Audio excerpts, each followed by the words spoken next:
Você já se perguntou por que algumas pessoas com menos talento que você conseguem mais sucesso? Por que indivíduos aparentemente comuns alcançam resultados extraordinários, enquanto outros, brilhantes e capazes, permanecem estagnados? A resposta vai te chocar e está mais perto do que você imagina. Napoleon Hill, durante seus 20 anos de pesquisa, entrevistando as mentes mais poderosas da América, fez uma descoberta perturbadora. Ele percebeu que o maior obstáculo ao sucesso não são as circunstâncias externas. Não é a falta de dinheiro, de contatos ou de oportunidades. O maior inimigo do seu sucesso está dentro da sua própria mente. E o mais assustador é que você provavelmente nem percebe que ele está lá. Prepare-se para uma jornada desconfortável, porque o que você vai descobrir agora pode destruir todas as suas desculpas e, finalmente, te libertar. Era uma tarde cinzenta de 1925, quando Napoleon Hill saiu da mansão de um dos homens mais ricos da América, completamente perturbado. Não pelos luxos que havia visto, não pela riqueza exuberante, mas por algo muito mais profundo. Ele havia acabado de descobrir que até mesmo os gigantes do sucesso travavam uma guerra silenciosa e constante contra um inimigo invisível. Um inimigo que vivia dentro de suas próprias mentes. Hill começou a perceber um padrão perturbador. Cada pessoa de sucesso que ele entrevistava falava sobre uma voz interna. Uma voz que sussurrava dúvidas, que plantava sementes de insegurança, que tentava convencê-los de que não eram bons o suficiente. Thomas Edison confessou que essa voz quase o fez desistir depois de 1000 tentativas falhadas de criar a lâmpada. Henry Ford admitiu que ela o atormentava toda vez que tentava algo novo. John D. Rockefeller revelou que lutava contra ela todos os dias. Mas aqui está a diferença crucial. Eles haviam aprendido a reconhecer essa voz, a identificá-la, a não dar ouvidos a ela. A maioria das pessoas, no entanto, não apenas ouve essa voz, elas acreditam nela. Elas a confundem com a verdade e assim, sem perceber, se tornam prisioneiras de suas próprias mentes.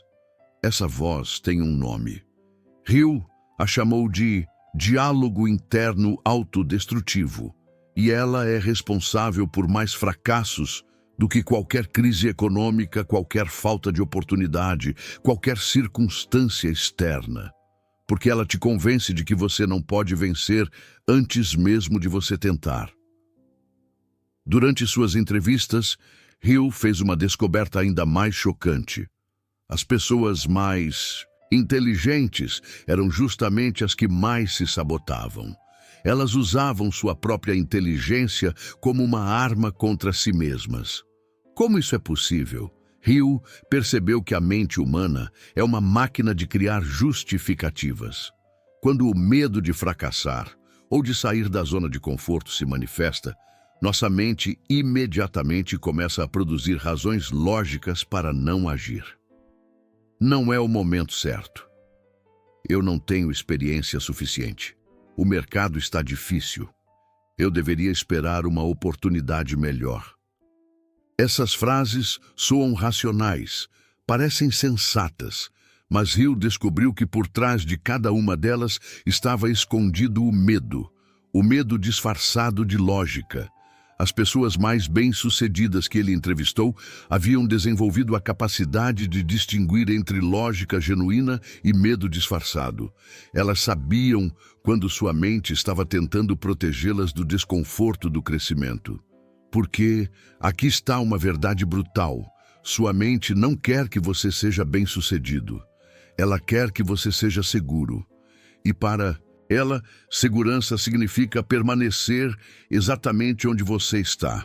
Hill descobriu que a mente humana interpreta qualquer mudança como uma ameaça à sobrevivência. Então, ela cria argumentos aparentemente lógicos para te manter na sua zona de conforto. E a pessoa média aceita esses argumentos sem questioná-los. sem perceber que está sendo manipulada pelo próprio medo. Hill observou algo fascinante em suas entrevistas. Havia pessoas que reclamavam constantemente de suas vidas, mas que rejeitavam qualquer oportunidade de mudança.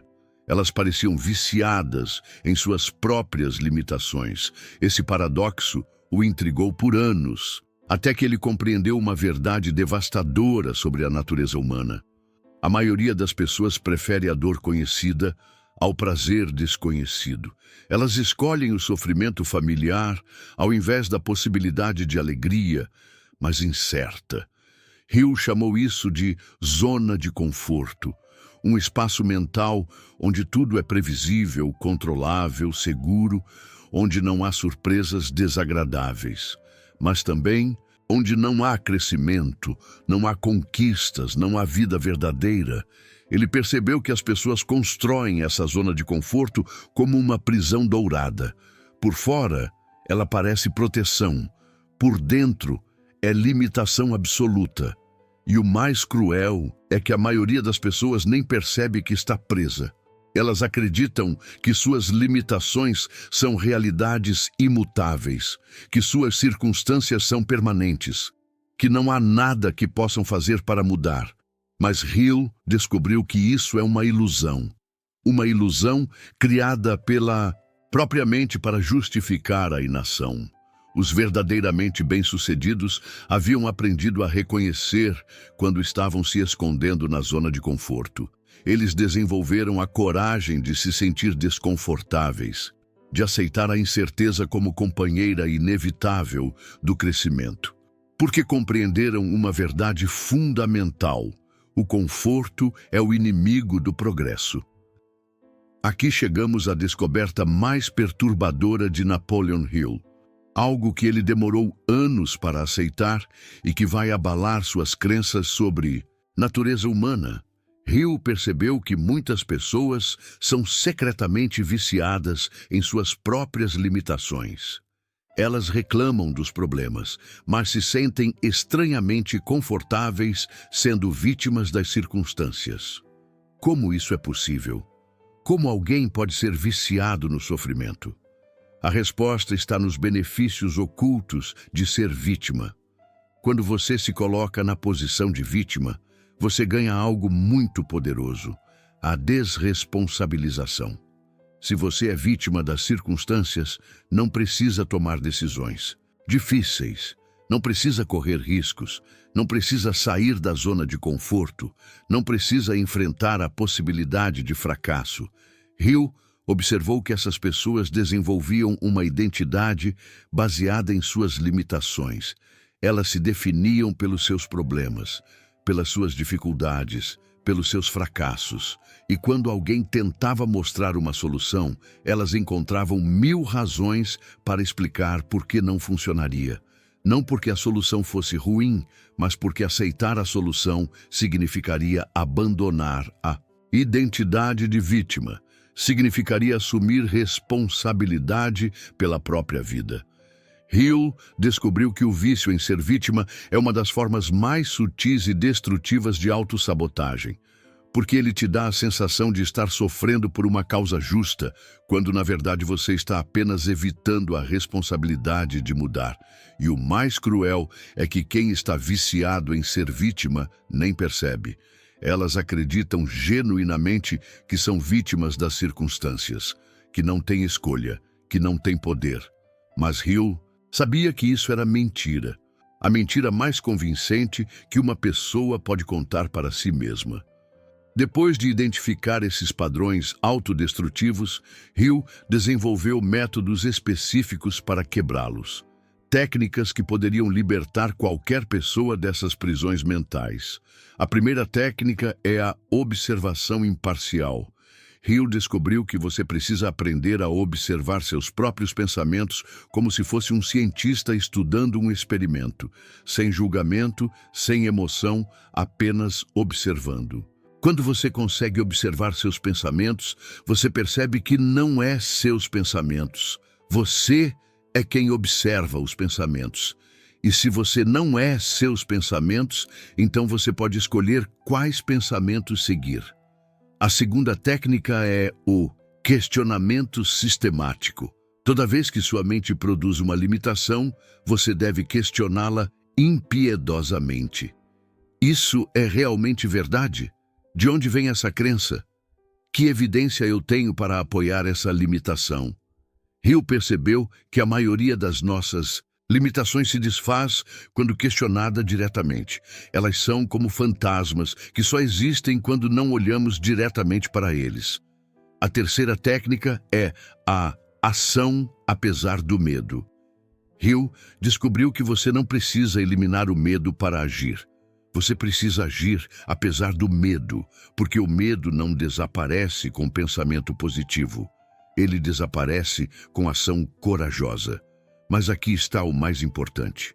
Hill percebeu que quebrar essas correntes invisíveis não é um evento. É um processo. É uma prática diária. É uma vigilância constante sobre os padrões da própria mente. Os verdadeiramente bem-sucedidos não são pessoas que não têm medo ou limitações. São pessoas que desenvolveram a disciplina de não serem controladas por eles. Eles aprenderam a ser maiores que suas próprias mentes. A pesquisa de Napoleon Hill nos revelou uma verdade desconfortável. O maior obstáculo ao seu sucesso não está no mundo exterior. Está dentro da sua própria mente, nas vozes que sussurram dúvidas, nos medos, disfarçados de lógica, na zona de conforto que parece proteção, mas é prisão. Mas Hill também nos deu a chave para a libertação. A capacidade de observar nossos próprios padrões mentais, de questionar nossas limitações, de agir apesar dos medos. O que te impede de vencer está realmente aqui, na sua mente. Mas agora você pode ver. E quando você consegue ver o inimigo, você pode derrotá-lo. A pergunta que fica é: você está disposto a enfrentar esses inimigos invisíveis? Você tem coragem de questionar suas próprias limitações? Você vai continuar sendo prisioneiro da sua própria mente ou vai escolher a liberdade? Deixe nos comentários. Qual é o maior obstáculo mental que você identifica em si mesmo? Qual é a voz interna que mais te sabota?